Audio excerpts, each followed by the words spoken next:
Ma arvan, et Eesti inimeste jaoks on inimõigused midagi enesestmõistetavat, mille peale me iga päev üldse ei mõtle.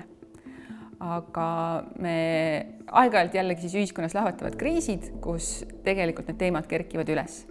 Ja ma arvan, et näiteks põgenikekriis oli just selline oluline teema Eesti ühiskonnas, mis loodetavasti pani paljusid inimesi mõistma seda, et kõigil inimestel on tegelikult võrdsed inimõigused, sõltumata sellest, kust nad pärit on, mis värvi on nende nahk, milline on nende usk.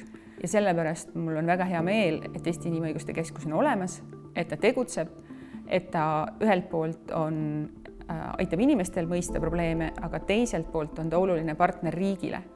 Inimõiguste Keskuse toetamine on hästi sarnane minu selle kontseptsiooniga headuse ring. Ehk selleks, et meil kunagi loodetavasti isiklikult seda abi vaja ei oleks, on vaja panustada sinna, kus on inimesed, kes aitavad neid, kellel seda päriselt vaja on. Neid organisatsioone on vaja, nagu on Inimõiguste Keskus, on Toidupank, on naiste varjupaigad.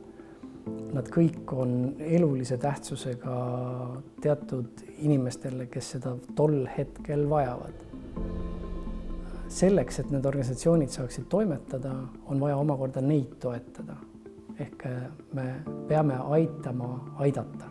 Eesti Inimõiguste Keskus on nagu ainukene valitsusväline organisatsioon ja vabaühendus, mis täna strateegilise agelemise kaudu, kaitstes samal ajal üksikinimesi, aitab kohtuvaidluste kaudu muuta siis kas seaduste kohaldamise praktikat või lihtsalt kaitsta üksikisikuid rikkumiste eest, et mitte ühtegi teist vabaühendust täna Eestis ei ole, kes toetaks üksikisikuid kohtuteel olukorras, kus nende põhiõigusi, inimõigusi on rikutud. Inimõiguste Keskus läbi selle, et ta seisab selle vaba eneseteostuse eest, isegi kui tundub, et see on vähemuse eest, siis läbi selle on vabadus meie kõigi jaoks olemas.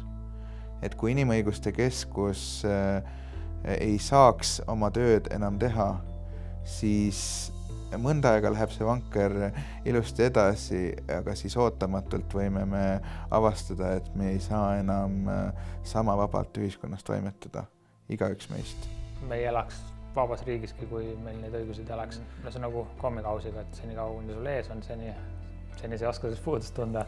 Aga just tulles nagu vähemusgrupist, siis ma tean, mis tähendab seda, et kui sul ei ole kõiki neid õiguseid.